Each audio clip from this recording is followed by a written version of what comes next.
ऋषभ पंत भारतीय अंतर्राष्ट्रीय क्रिकेट का वो चमकता हुआ सितारा है जिसने अपने जीवन में बहुत सी आंधियों और अंधकारों को गुजरते हुए देखा है, लेकिन उसकी रोशनी कभी कम नहीं हुई। ये सितारा आज भी उसी चमक के साथ भारत के आसमान में रोशनी बिखेर रहा है और हाल ही में हुए हादसे में उन्होंने जिस तरह के जज्बे को दिखाया है, इससे पूरी तरह ये साबित हो जाती है कि वो भारत में जोश और जज्बे का मिसाल है और कठिन से कठिन समय भी उसको तोड़ नहीं सकती है। आखिर ऋषभ पंत में कहां से आई इतनी हिम्मत और कैसे बना वो टीम इंडिया का सुपरस्टार? आज हम इन सारी बातों को जानेंगे अपनी एक अलग अंदाज में। नमस्कार दोस्तों, आप देख रहे हैं अर्जुन शर्मा XY3 के एक स्पेशल एपिसोड। कहानी ऋषभ पंत के सुपरस्टार बनने की। 4 अक्टूबर 1997 यही वो दिन होता है जब उत्तराखंड के रुड़की शहर में पिता राजेंद्र पंत और मां सरोज के घर में दूसरी संतान का जन्म हुआ, जिसका नाम ऋषभ रखा गया। जब ये 5 साल के हुए तब इसका दाखिला देहरादून के पब्लिक स्कूल में करा दिया गया।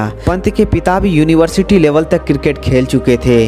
वो भी पंत के तरह ही शानदार खिलाड़ी थे, लेकिन उसको घर से सपोर्ट नहीं मिलने के कारण वो क्रिकेट को कैरियर नहीं बना पाए। लेकिन अब वो अपने बेटे में ही अपने आप को देखने लगे थे और ऋषभ पंत को भी क्रिकेट में काफी रुचि आने लगी थी। उसके पिता अब पंत के सपने को पूरा करने में लग जाते हैं। खुद वो पंत को रोज प्रैक्टिस कराने लगते हैं। इस बीच वो पंत की पढ़ाई भी रुकने नहीं देते हैं।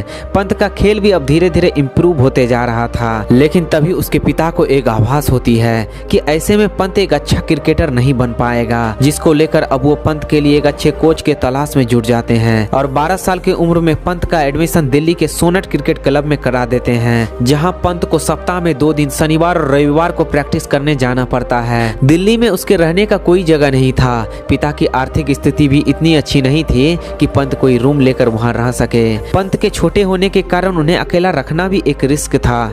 सिचुएशन ऐसी बनी कि मां को ही अब पंत के साथ रहना पड़ा। वह अब हर शनिवार और रविवार के सुबह पंत को मैदान में छोड़ जाती थी, शाम में उसको लेने भी आ जाती थी। उस समय को याद करते हुए एक इंटरव्यू में पंत कहते हैं कि प्रैक्टिस के बाद बचे हुए समय को वे लोग गुरुद्वारा में ही बिताते थे, वहीं लंगर में वे दोनों खा भी लेते थे। माँ को क्रिकेट में कोई दिलचस्पी नहीं थी, इसलिए वो मुझे मैदान में छोड़कर गुरुद्वारा में सेवा करने चली जाती थी। इस तरह पंत ने दिल्ली में कई दिन बिताए, जहां कोच तारक सिन्हा की निगरानी में उनके खेल में काफी सुधार आने लगा था। यहीं पर पंत पहली बार आशीष नेहरा से मिले थे। उसके कोच तारक सिन्हा कहते हैं कि आशीष नेहरा जब सोनेट क्रिकेट क्लब में आए थे तब उन्होंने पंत को पहली बार देखते ही कह दिया था, ये लड़का एक दिन बड़ा क्रिकेटर बनेगा। ऋषभ अपने स्कूल टाइम से ही एक आक्रामक बल्लेबाज हैं, क्योंकि स्कूल लेवल में 10 से 15 ओवर के ही मैच होते थे, जिसमें पंत को बल्लेबाजी करने का बहुत मौका नहीं मिलता था। इसलिए उन्होंने तेज खेलने का शैली अपनाया और आगे चलकर यही शैली उसका हुनर बन गया। लेकिन वहाँ कंपटीशन अधिक था, जिसको लेकर कोच तारक सिन्हा ने उससे कहा कि तुम्हें खेल को सुधारने के लिए राजस्थान चले जाना चाहिए। वहाँ तुम्हें खेलने के अधिक मौके मिलेंगे और तुम खेल पर अधिक ध्यान दे पाओगे। पंत कोच के बातों को मानते हुए राजस्थान चले जाते हैं। वहाँ उसका प्रदर्शन भी अच्छा होता है, लेकिन वो दूसरे राज्य से आया हुआ खिलाड़ी था, जिसको लेकर उन्हें काफी भेदभाव का भी सामना करना पड़ता है। राजस्थान में पंत को खेलने के मौके काफी कम मिलते थे और जब ये सब बातें बढ़ने लगी तो वो अपना कैरियर बचाने के लिए एक बार फिर दिल्ली वापस लौट गए और अपनी सारी बात कोच तारक सिन्हा को बताई। तब कोच ने कहा, अब तुम यहीं से अपना कैरियर बनाओगे। अब पंत दिल्ली के अंडर 19 टीम में हिस्सा लिया और असम के खिलाफ पहली पारी में 35 और दूसरी पारी में 150 रनों की ताबड़तोड़ पारी खेली और यही इनिंग्स उसके कैरियर का टर्निंग पॉइंट बना, क्योंकि अब यहाँ से लोग पंत को जानने लगे थे। अब आता है साल 2016, जब पंत को भारत के अंडर 19 टीम में शामिल किया जाता है। वहां उसको कोच राहुल द्रविड़ के अंदर खेलने का मौका मिलता है और वो यहाँ भी अपना जौहर दिखाते हुए अंडर 19 टीम में भारत की तरफ से खेलते हुए नेपाल के खिलाफ मात्र 18 गेंदों में ही शानदार अर्धशतक ठोक देते हैं, जो कि आज भी अंडर 19 लेवल पर किसी भी बल्लेबाज द्वारा सबसे तेज अर्धशतक है।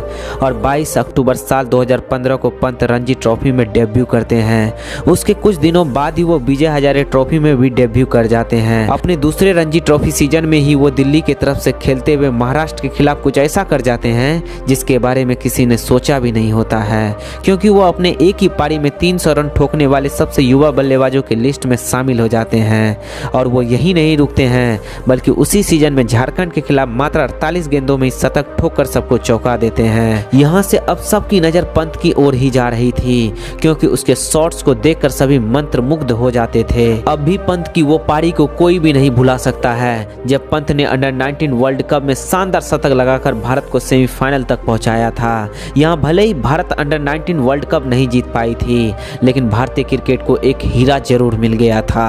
अब सबकी नजर होती है उसके आईपीएल परफॉर्मेंस में, लेकिन यहाँ भी वो अपने तीसरे ही मैच में दिल्ली की तरफ से खेलते हुए गुजरात लायंस के खिलाफ मात्र 40 गेंदों में ही 69 रनों की पारी खेलकर अपना लोहा मनवा लेते हैं। यहाँ भी अब सब उसके बल्लेबाजी का मुरीद होने लगते हैं और वो एक से एक शानदार पारी खेलकर सबको मोहित कर लेते हैं। साल 2017 जो कि उसके जीवन के लिए सबसे अच्छे सालों में से एक थे, क्योंकि यही वो साल था जब उसका भारतीय टीम में डेब्यू हुआ था। वह मात्र 19 साल की उम्र में ही इंग्लैंड के खिलाफ T20 में भारतीय टीम में डेब्यू करते हैं और इसी के साथ भारत के लिए T20 में डेब्यू करने वाले सबसे युवा खिलाड़ी बन जाते हैं। उसके जिंदगी में सबसे कठिन समय तब आता है जब एक आईपीएल मैच खेलने के दौरान उन्हें पता चलता है कि उसके पिताजी अब इस दुनिया में नहीं रहे। ये सुनकर पंत पूरी तरह स्तब्ध हो जाते हैं, लेकिन वो हिम्मत नहीं हारते हैं और अपने पिता के दाह संस्कार के लिए घर रवाना हो जाते हैं और अपने पिता का दाह संस्कार करते हैं। इस सिचुएशन में कोई आम इंसान होता तो कुछ दिन घर में जरूर रुकता, लेकिन वो नहीं रुके, बल्कि अगले ही मैच खेलने के लिए रवाना हो गए।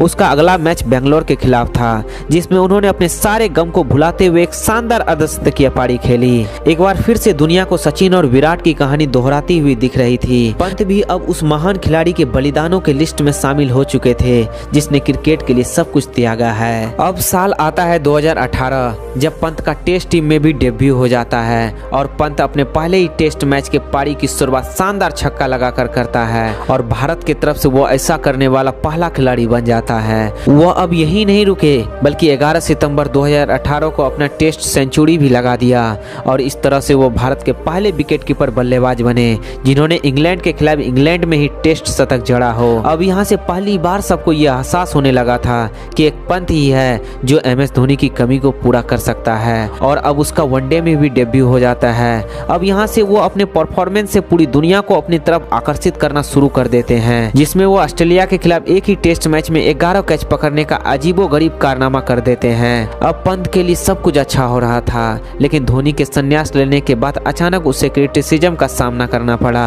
क्योंकि अचानक उसके परफॉर्मेंस में गिरावट आ गई थी। अब इससे जब भी कोई गलती होती थी तो तुरंत ही सोशल मीडिया में धोनी और पंत के कंपैरिजन की पोस्ट वायरल होने लगती थी, जिसका परिणाम ये हुआ कि उसके आईपीएल के परफॉर्मेंस में भी गिरावट आ गई। उसके कैरियर में पहली बार ऐसा हुआ जब उसको भारतीय टीम के परमानेंट खिलाड़ी के रूप में नहीं देखा जाने लगा और वो लगातार टीम से अंदर बाहर होने लगे। धोनी के रिप्लेसमेंट की आकांक्षाओं ने अब तक उसको पूरी तरह अंदर से तोड़ दिया था, लेकिन फिर भी उन्होंने हार नहीं मानी, बल्कि डटे रहे। और फिर उसके जिंदगी में आया ऑस्ट्रेलिया टूर, जो उसके जिंदगी को पूरी तरह बदल कर रख दिया, क्योंकि यही वो टूर था जब पंत ने ऑस्ट्रेलिया के घर में घुसकर ऑस्ट्रेलिया को चैलेंज किया था, जहां पंत एक असंभव से लक्ष्य को भी अपने 89 रनों के ताबड़तोड़ पारी के दम पर प्राप्त करके ऑस्ट्रेलिया के मुंह से मैच छीन लिया था। उसके बाद पंत ने फिर कभी पीछे मुड़कर नहीं देखा। दोस्तों, आपको यदि ऐसे ही डॉक्यूमेंट्री वीडियो चाहिए तो चैनल को सब्सक्राइब करके बेल आइकन ऑन कर दे। वैसे क्या दोस्तों, आपके हिसाब से इस बार के वर्ल्ड कप में ऋषभ पंत की कमी खलने वाली है कि नहीं? कमेंट बॉक्स में अपना राय जरूर लिखें।